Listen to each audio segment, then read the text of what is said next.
24 news Vardhaman 24 ન્યૂઝને subscribe કરો, like અને શેર કરો.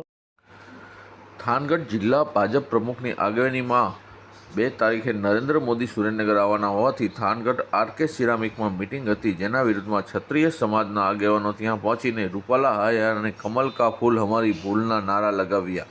વિરોધ પ્રદર્શન કરવામાં આવ્યું. ક્ષત્રિય સમાજના 25 થી 30 યુવાનોને અટકાયત કરવામાં આવી હતી. અહેવાલ ચંદુભાઈ પ્રજાપતિ, થાનગઢ.